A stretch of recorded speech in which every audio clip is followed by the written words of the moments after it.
Voici une petite capsule de révision sur les principales classes de mots. Le nom, le déterminant, l'adjectif, le pronom et le verbe conjugué sont des classes de mots qui sont variables. Comme c'est une capsule de révision, j'insiste sur les différentes manipulations pour les identifier. Alors, pour identifier le nom commun, je dois ajouter un déterminant devant. Je peux aussi ajouter un adjectif devant et aussi, je peux le remplacer par un autre nom. Et évidemment, on ne peut pas l'effacer dans la phrase. Alors, les deux manipulations sont l'ajout et le remplacement pour trouver le nom commun. Le nom propre peut être remplacé par un autre nom propre.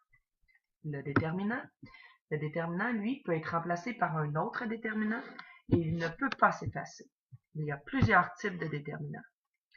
L'adjectif peut être remplacé par un autre adjectif et on peut également ajouter le mot très devant un adjectif.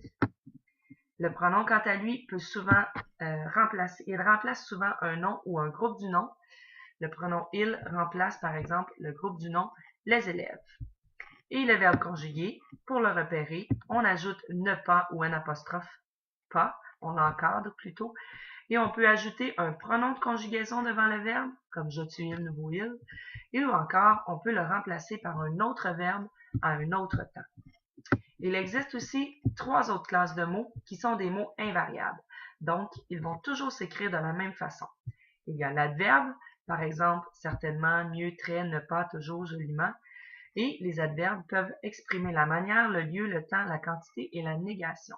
Et dans plusieurs cas, les adverbes se terminent par ment. La préposition, elle peut servir à exprimer le lieu, le temps, l'appartenance, le but, etc. Et à 2% avec, dans, chez, sans, sur sont les principales prépositions. Et il y en a tout plein d'autres. Et pour terminer, il y a la conjonction, qui est aussi un mot invariable, qui peut servir à établir des liens entre des mots ou des groupes de mots ou encore des phrases. La conjonction est un marqueur de relation que vous utilisez dans vos textes à l'écriture, comme mais, ou, et, donc, car, ni, or, si, parce que, et puisque.